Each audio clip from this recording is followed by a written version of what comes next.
Hello and welcome to this feature interview. I'm Emily Carrier.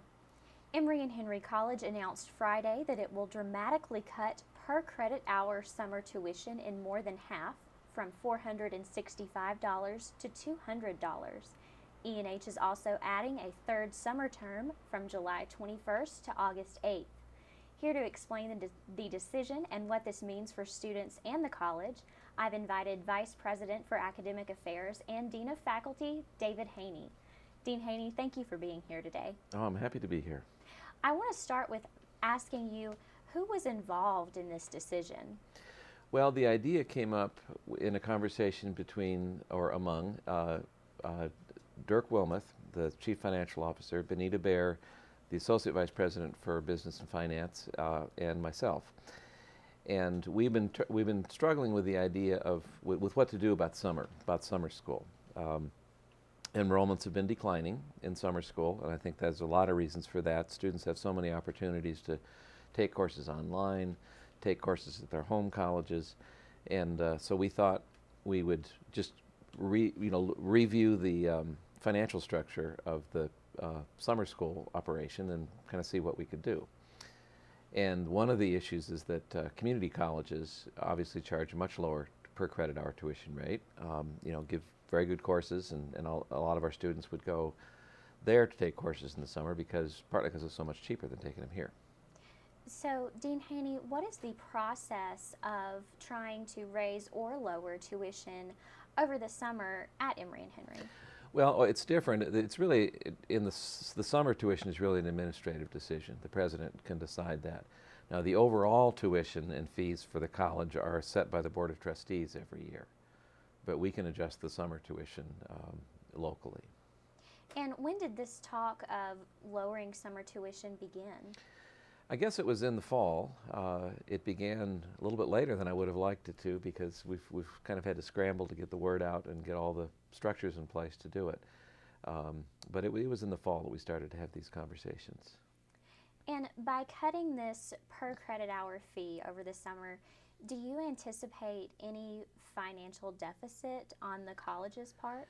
No, in fact, I think we will probably either stay at the same level or bring in a little bit more revenue, because we'll get more students. And the other issue too is faculty pay. That we've changed that as well, how we pay faculty for the summer. And how has that changed? Well, we used to have a complicated system, which was that you got 1% of your 9-month salary for each student, up to 6 students, and then it was capped at the lower of $4,200 or 6% of your salary. Now, what that means is that if you're a rather highly paid full professor here, summer can be, you get more than 6 students, you make $4,200. For an assistant professor who's making maybe in the mid 40,000s, 6% of that salary is not much. So what we've changed to is a very direct cost-sharing model. We're charging $200 a credit hour. The college gets 100, and the faculty member gets 100. Mm-hmm. So, that means if you have very few students, you don't make a lot of money, but it also means that an assistant professor who might not have a very high income anyway and really needs the money could make a 15-student class for a 3-hour class. That'd be $4,500. So they can make a little bit more money that way. But we thought we'd, really just kind of be very transparent, and because summer at most institutions is supposed to pay for itself. It's not part of the regular year in terms of how it's budgeted. Talking about other institutions, how does this new cost for Emory and Henry, how does that compare to our peer institutions? Well, I'm not sure what other what other 4-year colleges in this area are doing with their summer tuition, and it's kind of all over the map. I do know that, as it is for us. For example, graduate tuition is still the same. And that's different for different graduate programs. But since they're kind of year-round, we don't include them in this. We're really just talking about undergraduate programs. But the real thing we really looked at was the community colleges, because that's where students tend to go to take courses in the summer. Usually they're taking lower division courses, 100, 200 level courses, which they often take at a community college, either local here at Virginia Highlands or Southwest or someplace like that. And they're charging in the below 200 a credit hour, usually in the 130 to 151 range, depending on whether you're in state or out of state. And competing with these community colleges, these online courses, do you think, in your opinion, that this $200 fee is the bottom line, or do you think that Emory and Henry will continue to decrease as the summers go on? Well, I don't know. I mean, this is a pretty radical decrease for us. We've cut tuition in half essentially. We're going to have to see how it works.